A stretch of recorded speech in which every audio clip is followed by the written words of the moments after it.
You got a lot of nerve, Bert. Gentile reminders? No way. I said gentle, and Well, it's your speaking of ears, Gentiles, it's that type we of do move. have one. We found one out in the parking found one lot. out in the parking lot. Dragged him kicking and screaming into the studio. Arthur Byron Covert. By the way, Art, Yes. I read your issue of Daredevil and the one preceding it that you and Harlan did. Congratulations. Oh, Nice work. thank you. You got a Thanks. story in here, Art? No, of thought course you not. You folks can't see that book on the radio, of course. No. We've been trying to train mail all of these years. We've been. By the way, the group mind called in and we said we what? blew it again. What did we say? Well, we said. What did we say? We said What that did we Scrooge say? McDuck was never an animation. I knew that he had been in Recently. Mickey's Christmas Carol. Then why But did you say he'd never been? Because that's the only time. That's what Tad Stone says, and he should know. No, you said never been. I lied. I know. Anyway, you got caught at it. Which is even worse. Yeah. The group mind strikes again. Yeah, I Anyway, hadn't thought of Well, that. Scrooge was almost entirely the creation of Carl Barks. Karl Barks. Yeah, in the comics. It's It- amazing that a guy named Barks Could write became about ducks. famous writing about For ducks. Yeah, yeah. really. probably could write about everything except dogs. Yeah. Anyway, I have another letter. Oh God, no, Mel. I'm Mel. What did you bring would you in like with to go you? out? Would you like to go out in the book sale and start all over again? I'm not sure it would do any good. I'll Probably be all right. not. You go right ahead. All right, this is Read a me serious letter, or in spots it is. Remember April 20th, when we were, more or less, when we were talking about the decline in literacy and people not reading and so Yes, forth? I remember that. We got a letter. Unfortunately, Is it a since I do not read Japanese, I don't know who it's from, Oh. because it is signed with a chop, Oh. with a... It's a pork chop, isn't it? No, actually it looks more like a pentel. Mm-hmm. But at any rate... Pork chop. Boy, I can get myself thrown off the air with a joke I can make from I this. know. Restrain yourself. That's another thing we're trying to teach him. Anyway, dear friends, Dear friends. as I listen to you this evening, what a silly opening line. No. That's what he said. Oh, that's what he says. Yes. About reading. Pardon me. I think your concern participates in the American fallacy, which is that any decrease in quantity implies a decrease in quality.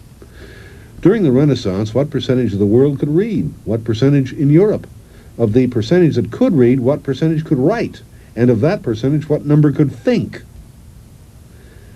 The matter is not so much how many read, but who writes and what. You yourself gently complain about the slurry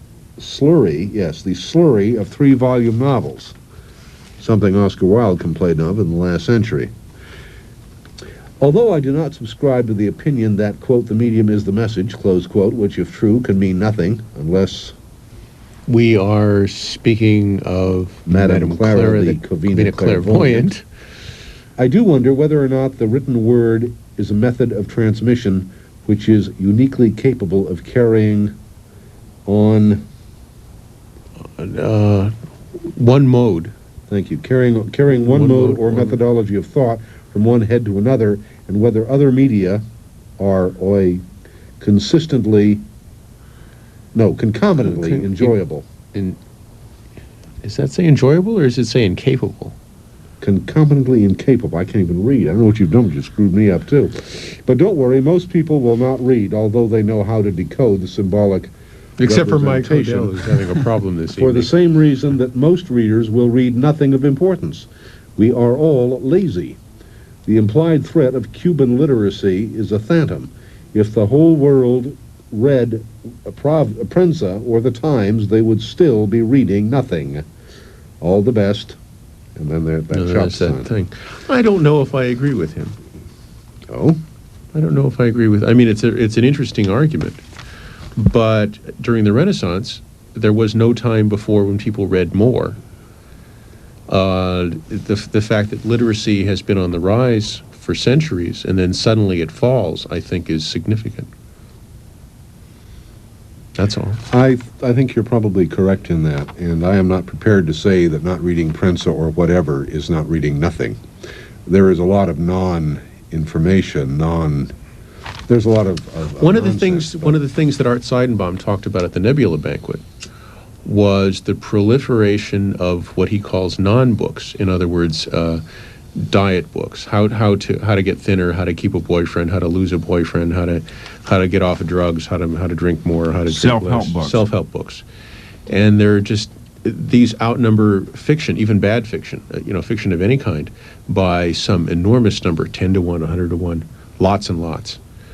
And this is his big problem, is not that people aren't reading and that they're not writing, is that what they are reading and are writing have nothing to do with art. This is not Not you meant are not personally, meant, okay. right, yeah. I mean, that And- what he's and- saying is true, of course. Yeah. And Yeah. in that regard, have you filled out your Hugo ballots yet, Art? No, I haven't, probably because I haven't read enough. That was my Have you fault. looked at it? Yeah. Have you looked at the ballot? Yes, but you know something? I can't remember it. One of the nominees for Best Nonfiction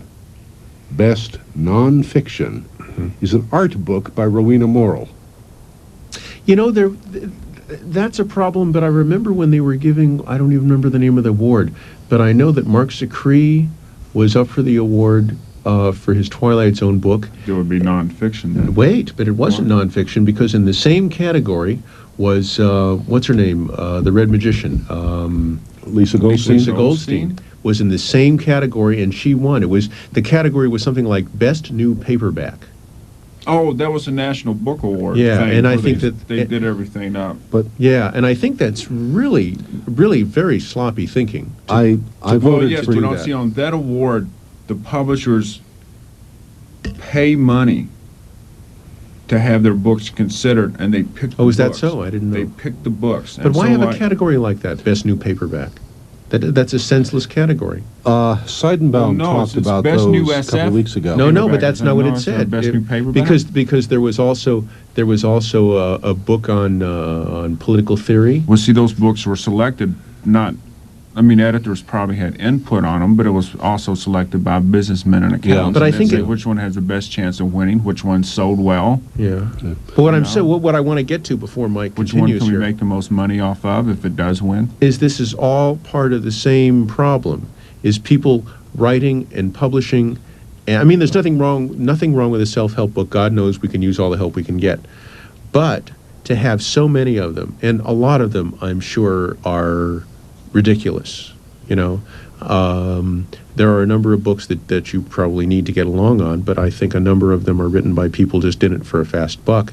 And I think it's the same kind of thinking that produces those books that makes categories like Best New Paperback. Well, on the Best Nonfiction, I voted for no award ahead of Rowena Morrill's book, simply because that ain't nonfiction. No, there is talk about a graphic arts category. Terrific. Yeah. I think was it Barlow? Yeah, Barlow's E.T. Extraterrestrials. Terrific. Good It would be a candidate, be a great category, and I would lobby for such a category. But I will not sit there and watch Rowena, who's a fine artist. She's I mean, a good I like artist. her That's stuff. not the problem. But no, it's the categorization, and I Yeah. did not expect to see that out of the Hugo ballot. I really didn't. Yeah. But anyway, when you get around to it, it's very interesting. It's, as I was saying before, like the tests in school with the IBM pencils and the fill in the little lines, very dark because it's going to be. That's right. And don't leave any stray marks. Oh yes, in fact, I had to erase. Boy, I haven't erased that much in weeks. Weeks? Because it's a very complex way, and I made a mistake the first time I put. Was my it in the number. progress report? Is that Yeah. where it came from? Yeah, it okay, came and then in I the just mail. didn't look at it. Yeah. Yeah. Actually, Nice it's to a look fat at. one. It's not the progress report. It's just its own. Just the ballot, the instructions for the ballot, and voting on the city for 86, 87. Here's a dumb question. When did you get it? I got it Monday or Tuesday of this week. Me too. Okay. You're gonna have to. Not all of us have got it. Yes. Well, there should be a stack of mail, unopened mail somewhere. Yeah. So it should be. By the way, I want to do a real quick non-commercial. Okay. I talked to Lydia Morano this afternoon, Mm-hmm. and she said something very nice. Oh? If anybody spends $10 or more at DV this weekend, for everybody who does, she will donate $1 to KPFK. Really? So No kidding. now wait. No However, kidding. there's a catch to this. There is, yes. Yes. In order for this to apply, you must mention either Mel Gilden, No, it's Or- Mel and Mike. Mel or Mike or Hour 25 or KPFK. Can we talk about Bert? Sure, you can say Bert Handelsman, absolutely. All right, Crack we'll have a engineer? little bit of leeway here. Okay. We've got some other things. Should we continue, or you have something interesting to read there? He's reading it to find out if it's interesting to read.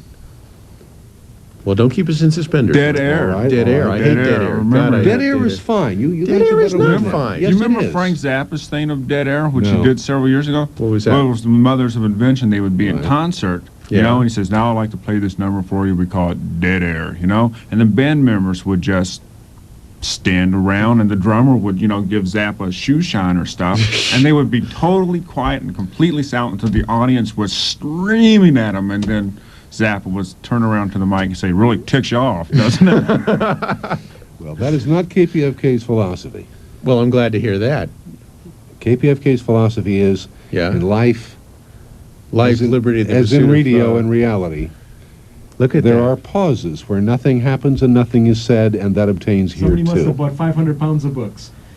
That's a lot of books. $50 worth of books. Is that all? Is that all one order of books? No, Muzzle tov. that's enough. That's You a want good change? amount. What are you reading? What does Leslie, it say there? All right, what it says here. This is from David Riley of the GM. Lily. Group Mind. Lily. Of the group. David Mind. Lilly? David Lilly. Lily? Okay.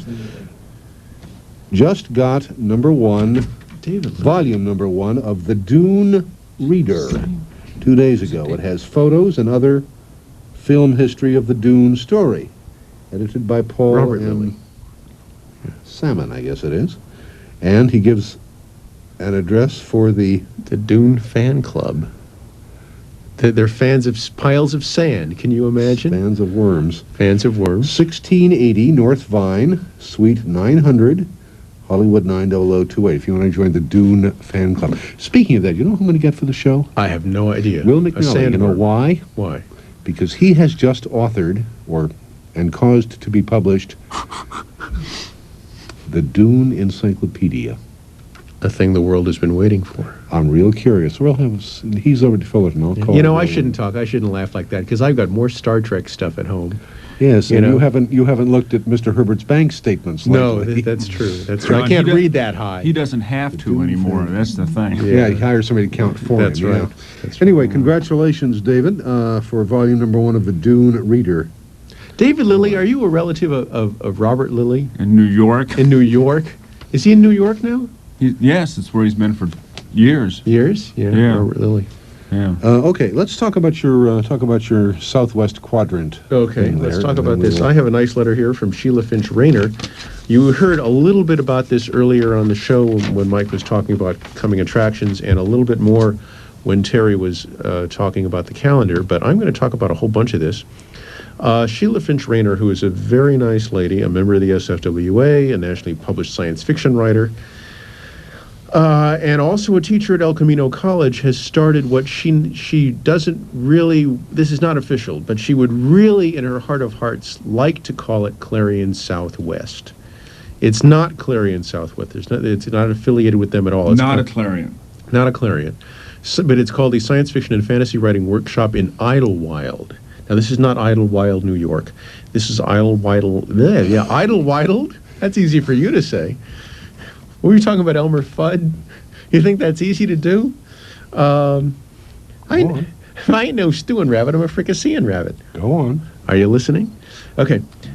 No. No, that's for Go Pat ahead. and Mark. Read, They're read. listening. This is from Read. Mel Magoo This here. is for Mel Magoo. Idlewild is a place above Palm Springs, and evidently it's all trees and rivers and things, and it's a swell place.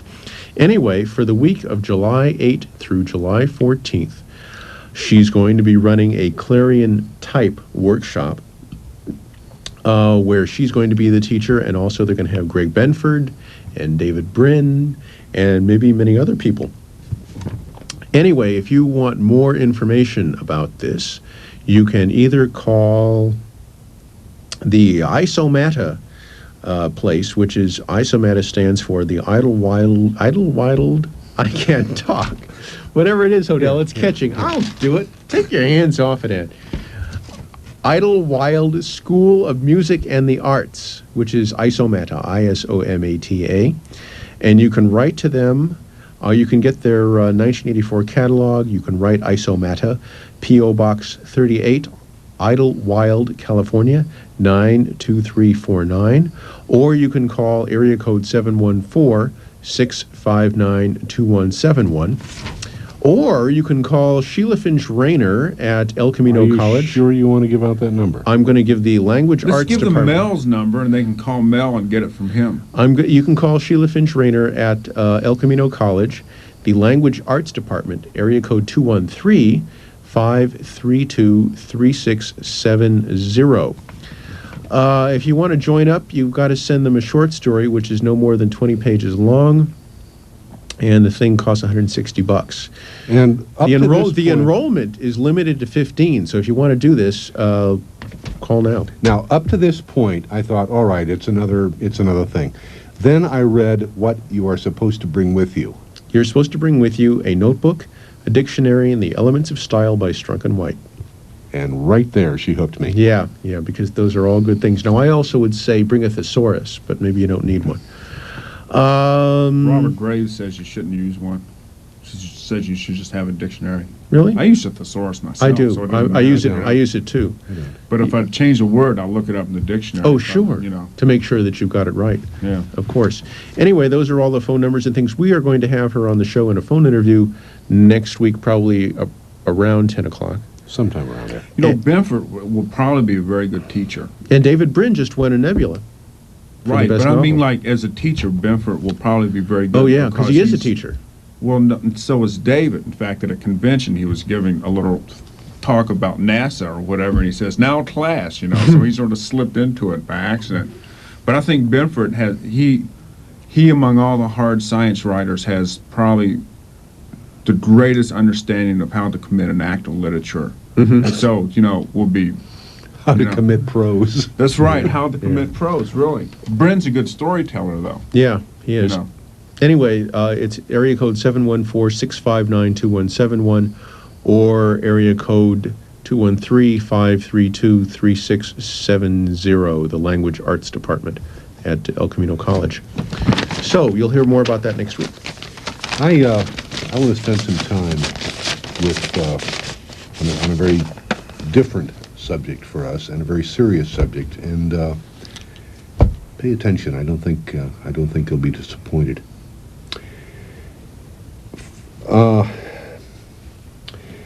I got a copy of an APA this week. An APA, for those of you who don't know, is a sort of little personal newsletter thing. It's by a member of Losfus, and I will not further identify him for reasons which will become evident as I go on. If you are a member of Losfus, you may have received this. If you are not, They give them out every week. yeah, but anyway, I read. My life seems to revolve around the space program. Even the significant dates of the program have a personal meaning to me. 4 October is the date of the launch of Sputnik 1 on my 13th birthday. The first anniversary of the launch of Space Shuttle Mission Number 1, 12 April 1982, saw me diagnosed as a diabetic. But 17 March was much more traumatic to me. Most people know of it as St. Patrick's Day. A few remember that Vanguard 1 was launched on 17 March 1958. But on 17 March 1984, I left St. Luke's Hospital. I went to my car and started it up, still trying to remember that this was the first day of the rest of my life. My life as a recovering alcoholic. 1 in 10 Americans will contract the disease. It is 100% fatal if untreated. No alcoholic will be able to stop drinking by themselves. They will need outside help. Sad to say, less than 1 out of 20 will get that help. The other 19 will perish miserably. The disease is primary, progressive, chronic, and fatal. It will involve the whole person, physically, mentally, psychologically, and spiritually. Yet alcoholism is a treatable disease. There is plenty of room to improve that statistic of 1 in 20 recovered. I hope this zine will help you to understand that fact and try to do something about it. What follows is a story of how I return to reality as I see it. It is not intended as a medical guide. All opinions are my own. All blame for errors are mine, mostly first drafted. On 23 February 1984, I sort of woke up in an alcoholic fog. It was once again time to get up if I could. Another day at JPL. The 1-liter bottle of scotch beside me had a few drinks still in it, and they helped to get me going. I was thoroughly disgusted with myself. Once again, my willpower had failed. I was licked. I had to admit the fact that I was an alcoholic, and had been for 20 years. That Thursday, I went to work, but did little work. I was too hungover and too depressed. By noon, my head had cleared enough so that I went to the section secretary. I swore her to secrecy and then looked up in the fine print in the group medical insurance. The company would pay 100% for treatment of alcoholism. I cringed. Me, an alcoholic? What do you think when you read that word? The Skid Row bum with a bottle of wine and a paper sack? I was later to find out that less than 5% of the alcoholics fit that picture, and that less than 5% of the people on Skid Row are alcoholics. They just tend to be very noticeable. Yet I had to stop. I now had the shakes if I didn't have alcohol in my body, shakes so bad I could not hold tools to do my job as a computer technician. My blood pressure was 180 over 110. My blood sugar was way too high, and I remembered that diabetics like me have a 25 times greater chance of going blind. I had dropped all fan activity, all social activity, all reading. At home, I was living with a stranger called blank. I'm going to skip the name. My life was somehow gone to hell. A bottle of whiskey a night and several on weekends. This is not what I had anticipated 20 years ago, when at the age of 19 I had my first beer in the Enlisted Men's Club at the Great Lakes Naval Training Center. I was age 19. Now I was age 39 and thinking of suicide. Friday the 24th saw me arrive at the office of Dr. Katabjian. I arrived drunk, since it was the only way I could summon up the courage to face him. Dr. K has the reputation of being one of the best internists in the LA area who specializes in the treatment of diabetics, and I felt ashamed at having to tell him that I had lied to him for many years about my drinking. Oddly enough, he took it in stride and told me that my chance for recovery was the SHARE unit at St. Luke's Hospital. SHARE, St. Luke's Hospital Alcoholism Rehabilitation and Education Unit. It's a 22-bed facility staffed by 25 medical people who are themselves mostly recovered alcoholics. It has one of the highest recovery rates in the LA area. That afternoon I entered it, almost dead drunk. I had driven home, or rather weaved home in my car. On the way, I bought 2 bottles of club cocktails. It was time to face blank blank. I drank the stuff. Blank, believe it or not, had no idea the extent of my drinking. I hid it from her, from my doctor, and from my co-workers. I told her, and her very first words were, "So that is why you passed out on the floor last night." She packed my suitcase and drove me to the hospital. I was put into a wheelchair and taken to detox. Detoxification, total withdrawal of alcohol. I remember being led to bed and putting on my pajamas, being too drunk to worry about my nakedness in front of the nurses. My last memory was being injected in the hip with some kind of drug that burned like fire. I was later to learn that it was a dose of magnesium disulfide to prevent convulsions and seizure. As was standard practice at SHARE, I withdrew cold turkey. The nurses were just wonderful. Talk about TLC and understanding. Only a recovered alcoholic can properly tend another alcoholic during the stage of treatment, such as assuring you that the funny animals are just hallucinations. By the way, at no time did I ever see pink elephants. Never. I think this is a cliche invented by some fiction writer many years ago. Saturday evening, I staggered into the lounge of the unit, pardon me, and met the other 20 patients. Who is an alcoholic? Anybody age 12 to 85, men and women, without regard to class, education, social background, occupation, or just about any other classification. Some are here for the first time, like me. Others were on their second or third attempt. Nobody laughed at me as I tried to pour a cup of coffee, shaking like a leaf. We had arrived by different ships, but we were all in the same boat now. How to write about the next 3 weeks. As we slowly dried out, allowing the last of the alcohol to be broken down by the liver and removed, we began our lessons.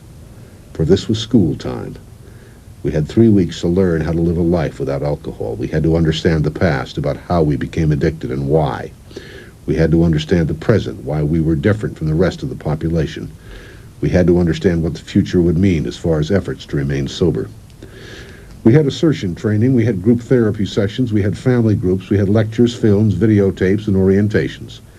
We had workshops and meetings. We had counseling time with psychiatrists and psychologists, with therapists and counselors. It was a cram course on how to shake one of the most powerful addictions in the realm of medicine, to learn how to live again. And it was a staging house. We learned about Alcoholics Anonymous. We had AA workshops. We had an in-house AA meeting every Sunday. We had 2 mandatory AA meetings out of the hospital twice a week. For the share unit knew that even the best treatment center had about a 50% recovery rate. So did AA have about a 50% recovery rate. But put the two together and the recovery rate was around 80%. So how would I become an alcoholic? Well, I had the genes for it. You have to have the genes, and then you need enough alcohol to start up the addiction, which involves social factors. In my case, it was the U.S. Navy. We all got drunk every night. What else was there to do? We learned some fantastic... No, let me back up. Well, I could have had more social activity, but my childhood was one of growing up with a father who beat us kids to relieve the stress of his being a policeman. In the 1980s, he would have been called a child abuser, I think. In the 50s, he was a strict disciplinarian, and society wouldn't do much about it. I prayed to God and wound up an atheist. I looked for escape in the world of science fiction and fantasy.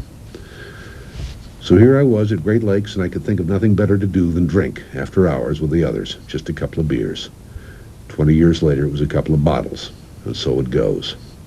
At Great Lakes, I was under a lot of stress, but alcohol fixed that nicely. For the next 20 years, that's how I handled stress. Much of the time at the share unit was simply to learn how to deal with the stress without resort to the bottle. We learned some fantastic statistics at the share unit. I was not alone in my alcoholism. Over 100 million Americans drink, and an estimated 10 million are alcoholics. It's the number 3 killer in the U.S., and that only because of the efforts of the tobacco industry to make cancer and heart disease the leading killers. Alcoholism is responsible for 50% of all auto fatalities, 80% of all home violence, 30% of all suicides, 60% of all child abuse, and 65% of all drownings. Only France has a higher rate of alcoholism than the U.S. It's been estimated by the Department of Health, Education, and Welfare that the cost of the U.S. is over $54 billion annually. This is the world I lived in for 20 years. I have no idea what the future holds for me. I have no idea what fandom will think of me. I have no idea if I will stay on the job at JPL. I have no idea if I will remain sober. I have no idea, but I will do everything I can to remain sober. I have no idea what my future will be in fandom or anywhere else. I do know that I have come out of a 20-year fog. I owe my life and mind to the share unit and Alcoholics Anonymous. I give thanks to my higher power as I understand him for my recovery. My name is blank, and I am a recovering alcoholic. That's all very interesting. You want to know why I read it? Yeah. I want to know why you read it. On the air. On a science fiction program. This person is a member of science fiction fandom. Mm-hmm. He says that one of the escapes that he used from a home situation was science fiction and fantasy. Mm-hmm. He quotes some statistics about the number of alcoholics who are out there. Given the number of people who do drink, let's see, what are those figures? 1 in 10 Americans will contract it. 1 in 20 recover. 1 in 20. Given our audience, how many alcoholics do you think listen to us? I don't know. Neither do I. There are a lot of alcoholics in fandom.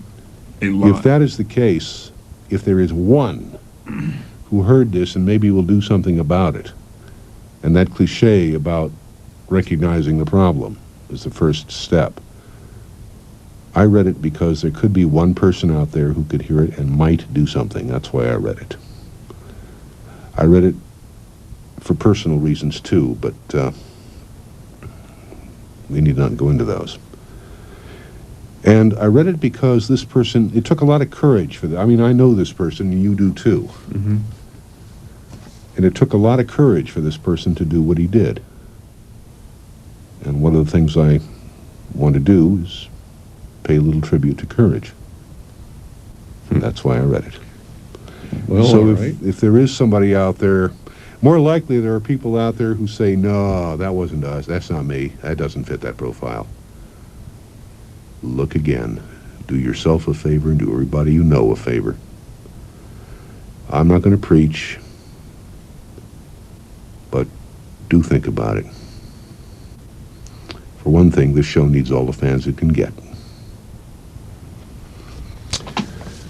Okay? That's it. And for the person who wrote this, stay in touch.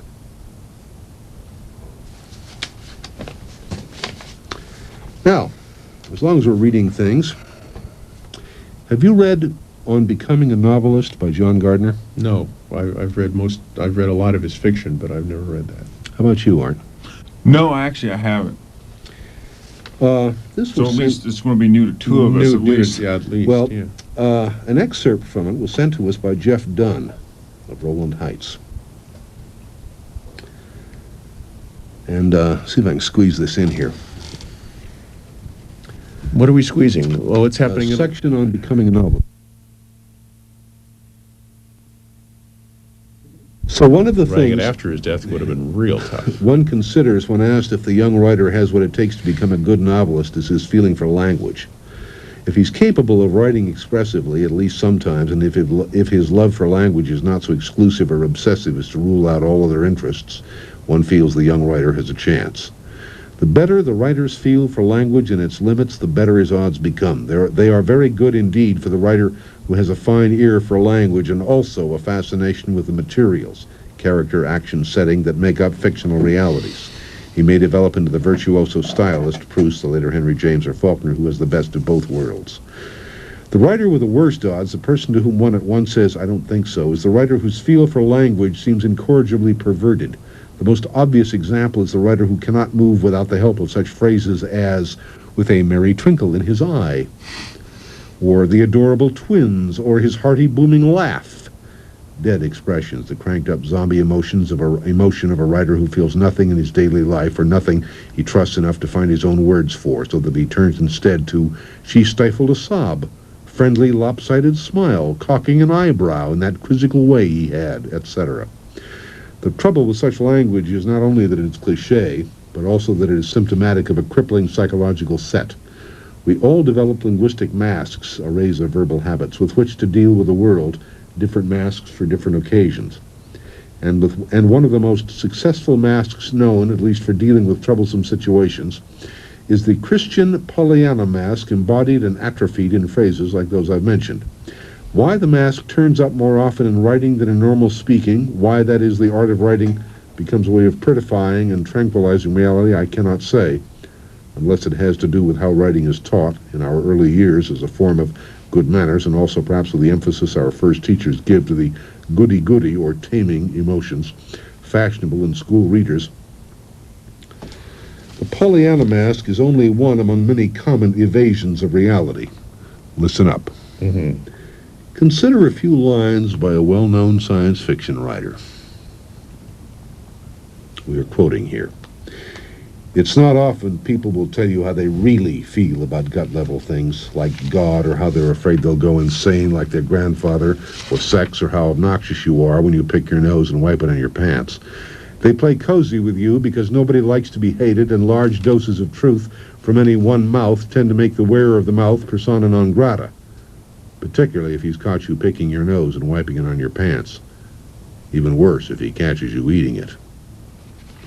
Before I go on, want to take a swing as to who that writer might be? I know, I read that.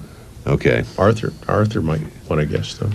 Or do you know? Well, it sounds like the imagery that Harlan used when he was the teacher at New Orleans at Clarion, because he did a lot of the nose-picking motif.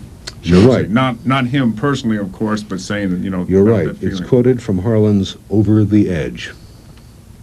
Back to Gardner. This is not the Pollyanna style favored by hack writers of the 20s and 30s, but the hack writer style that superseded it, dis-Pollyanna. Sunny optimism with its fondness for italics gives way to an ill-founded cynicism, also supported by italics, and broad shoulders give way to gut-level things, or worse. Sentence fragments become common, a standard means of falsely heightening the emotion of what one says, and commas disappear. in rhetorical imitation of William Faulkner, who was also on thin ice. Dropping commas is all right, except if one's purpose is to increase the rush of the sentence and thus suggest emotion not justified by what is being said. Instead of giving friendly, lopsided smiles, people play cozy with you, which means that they're false, unreal, not even the owners, just the wearers of their mouths. The same stock depersonalization of human beings gives cheap detective fiction one of its favorite rhetorical devices, the transformation of the man in the gray suit to gray suit, and the man in the shark skin to shark skin, as in, gray suit looks over at shark skin. Piss off, he says. This tends to happen even in fairly good detective fiction. It's hard to rise above your class. Crude jokes and images, slang phrases borrowed from foreign languages are all stock in dis-Pollyanna fiction in an attempt to shock prudes. No one is shocked, of course, though a few may misread their annoyance as shock. One is annoyed because the whole thing is phony, an imitation of things too often imitated before. The problem with such writers that ought to be mentioned is not that they are worse people than those who wrote in Pollyanna. They are almost exactly the same people. Idealists. People who simple-mindedly long for goodness, justice, and sanity. The difference is one of style. This same science fiction writer's character, Jack the Ripper, reacts in howling moral outrage when he learns how the utopians have made him their plaything. He quotes again.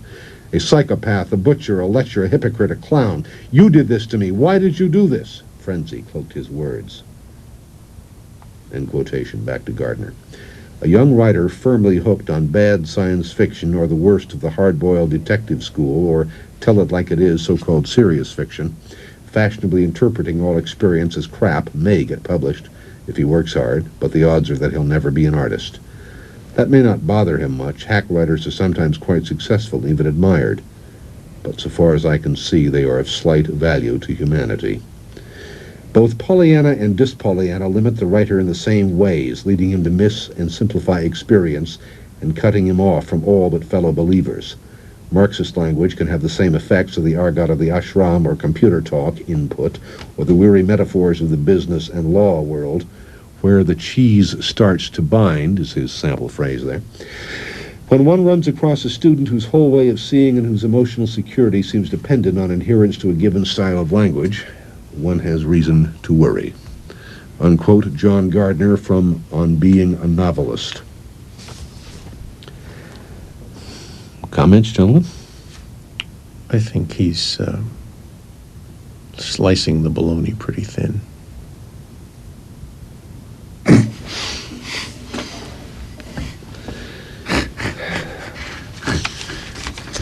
A deliberately chosen You better believe it. deliberately chosen metaphor there. Yeah, but I think it's true. I think he's a man who's never going to be happy with anybody's prose but his own.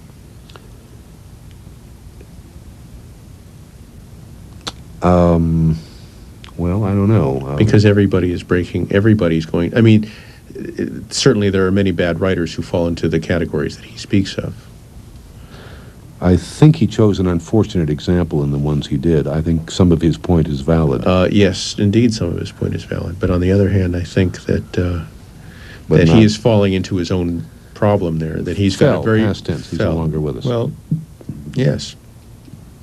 Ironically, he's got- he fell. He fell off a motorcycle. Yeah. He's got his own problems, and he's got his own point of view, and certainly he's a very good writer. I think Grendel is one of the great books of the 20th century, just as a for instance. But I think that being a good writer is not necessarily a cure for tunnel blindness. Or doesn't mean you're necessarily a good critic. The point is Right. that you're talking about the collision of two value systems Mm-hmm. where the twain rarely meet. I mean, they rarely meet. You're talking about New England literary establishment types, Mm-hmm. or high art, if you will, criticizing low art, if you will, which is pulp trying to climb up, and the styles of writing are completely different, and the value systems of what they look for in fiction are. You don't think good completely literature is good literature no matter what coast it's written on? different. I think there are literary motifs, no matter, and styles and accepted ways of looking at things Mm-hmm. that are consistent. I mean, there's more. I mean, like if you read, I'm not real conversant with all the authors. I'm going to name William Styron, John Gardner, James Cousins, William Gladys, Bernard Malamud, Philip Roth. that whole crowd. John Updike is of a piece. They are of a set. And Harlan Ellison will never be of that set, and it will be very difficult for them to appreciate his work. Is that because- at least when they sit down to criticize it behind the typewriter, if they picked it up and read it, or Gardner did not live to read Saturday and stuff like that, Is that he might have because had an entirely different opinion of it, Harlan's you know? subjects are so different from the other people's subjects, or well, Well, no, I it's not- I it's don't not want to really say that, it's too that- loudly that it's a qualitative difference, because I think Harlan's an awfully good writer. Yeah, So but there see, must I be think- something else. It's a stylistic difference then? Well, it's I think a matter. it's a matter of prejudice. It's a matter of But the prejudice against what? a prejudice against what is regarded as not being of their style No, but and class. what is this thing that is not of their style and class? It's the prejudice. Any writing that is not It's the prejudice of punk rockers who are not able to appreciate Glenn Miller. Tchaikovsky, Yeah. and it's the prejudice of classical music lovers who are not able to appreciate the Clash. In other words, they're looking at In other something words, they're that's, looking at stuff. something they don't understand. They're looking at something and expecting it to be different than what it is. I see. You know? It is the same, I would suggest, the same thing that made Kurt Vonnegut decide that he doesn't write science fiction. That's right. And the baloney got a lot thinner in his books. Yeah, it sure When did. when he stopped. I mean, but there's a I don't think he's- certain lack of depth to his work that he didn't really have in his earlier stuff when he was trying Well, to it was write learning. science fiction. He was learning then. He was a young man. He hadn't been writing Well, that much. On the Well, other, yeah, on the but other on hand, the other, but on the other hand, there's more beef, as it were, to the earlier books Oh, than I there think are to that's the true. others. When when he draws an asshole, and no. says, you know, I think like a in lot of Breakfast of Champions. a lot of his later work is very self-indulgent, enormously self-indulgent, and he's a very good technician and a very good stylist.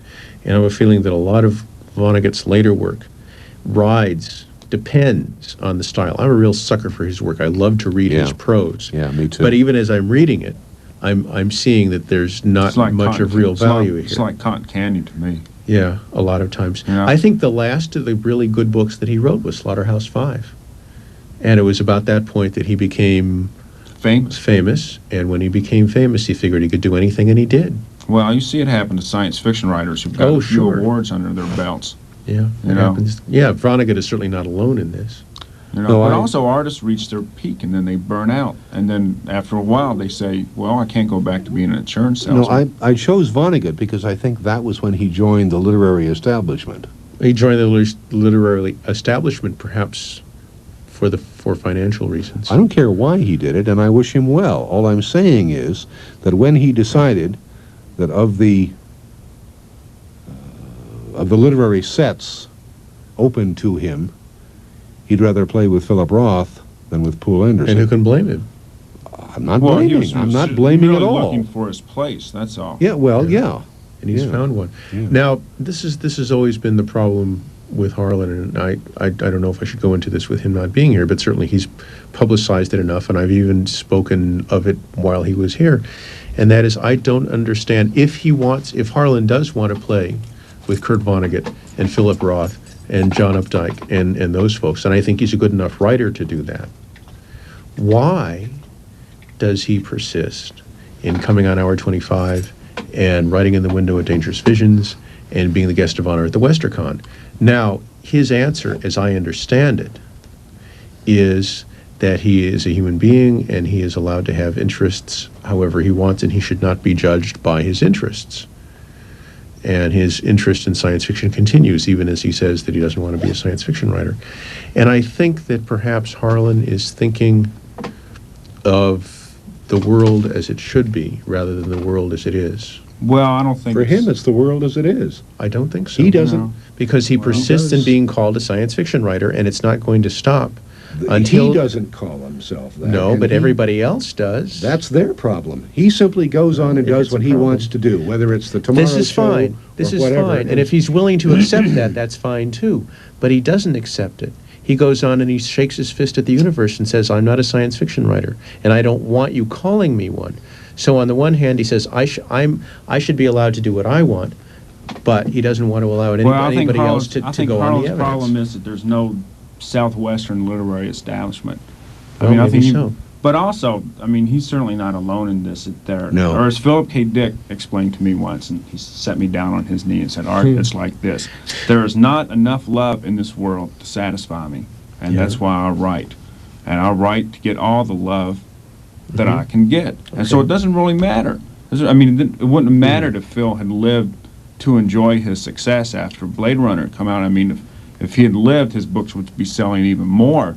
And if he died because he could have written a new novel, and the publishers could have sent him out, you know, and he would have sold all kinds of copies, and he really would have become like, you know, part of our little radical Southwestern literary establishment, but it still would not have satisfied him. No. Because no. it's not part of the human nature of the artist to be satisfied by that sort of thing. And I'll tell you, That's why apropos, Arthur is so cynical, you know, when somebody say, hey, like your latest book or comic book or something, I say, gee, thanks, you know, but you have to hold it back, because it's really not, it's a part of human nature that you have to keep under control. Actually, if you want to be happy doing your work, you can't allow that dissatisfaction to get out of hand. and this is one of the reasons. And the thing about love hits me very hard.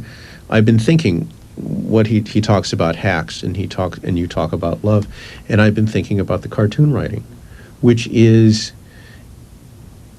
it may be good hack work. I always try to do the best I can, and I think I do a pretty good job at it. But you have to write very fast, and it's not always the best work you could do if you had another 2 or 3 days to think about it, Or even in the criterion that they give or even you, in the which is criteria that they impossible. give you. Yeah. Yeah, which is, But the idea is, now look, Bob Clampett died, and we're sort of moaning about that and saying, you know, a passing of a giant and you know, and things like that. But when he was writing this stuff, he was pretty much in the same position I'm in. You know, he was on staff and he was an animator, but he was just some guy in the Warner's lot, and who knows what sort of respect he had by his peers, certainly, but not by necessarily anybody else, and not necessarily by a guy who would appreciate Andrew Wyeth, just as an example. And I'm thinking that in another 15 or 20 years, people are going to, there people who are like 4 and 5 years old now are going to watch that Heathcliff episode, are going to watch that He-Man episode, and maybe it'll mean something to them, you know, for whatever I'll I have put to into show you it. that article in Harper's. Yeah, Yeah, because I know that the cartoons I watched when I was a kid mean something to me now. Right. And if I were to meet the guy who wrote the first episode of the Huckleberry Hound, I would say, "Wow, you wrote that? That was terrific." You know, yeah, it changed except that my was life. like the beginning of the end, Yeah, you know. But still, this article was excerpted from a communication magazine where the guy said the Saturday morning cartoons now, by not showing anything that frightens children, Mhm. by having everything that is good accomplished by committee, yes, as it were. I know, that they're huge cast in those huge things. cast. Everything is like by committee. They do not do anything which helps children become confident in themselves as individual. I think you're right. You know. I think you're definitely. Not only that, but I think by leaving out what's scary, you're leaving out a real important part. It's true. We drove Mike out of the room with this Who can part of blame the him? discussion. Yeah, I guess so. He's going to check on Linda Strawn. But Yeah. did you read Language of the Night by Ursula Le Guin? I've read some of it. Yeah, where she talks about the necessity for rooting around in those real dark places. Well, yeah, but it's strange that they do this because these same kids that they protect so much on Saturday morning are now watching Cujo on cable, you Yeah. know, where you get Yeah. to see a rabid dog wag its Or tail writing before it. attacking. and I've someone, always, why are you taking the microphone away from me? Because we have to get out. We do. Okay. Yes, we're intruding on Linda- Future Watch. Linda Strawn. Future Time, Watch. Yeah. Okay. Ladies well, and let's say gentlemen, good this night. weekend, This- go this- to Dangerous Visions, spend $10, $1 for KPFK. Mention KPFK. Yes, or Hour mention 25, Mike and Mel, Mike Hour and Mel 25, KPFK. Bert Handelsman, CE. Right. Any of these basic watchwords will help keep this radio station going. Tell him you remember the group Mind. Thank you. And we will continue this discussion because we're not nearly finished. Oh, certainly not. So, So, another springboard for discussion from Mike Hodel. and company. Boring. Boring. So next week, Marion Zimmer Bradley, The Mists of Avalon, and who knows whatever else. Our guest has been Arthur Byron Gilbert. Thank you, Impromptu. Art. Dragged him in off the parking lot. Hi, Mom. I'm gonna go buy some books now. Good, good. We held you while the good stuff was taken, so it's all right. All right, and you and I will be here next week? I think so. Good. And you are? I am Mel Gilden. And who are you? Dead air. I'm thinking.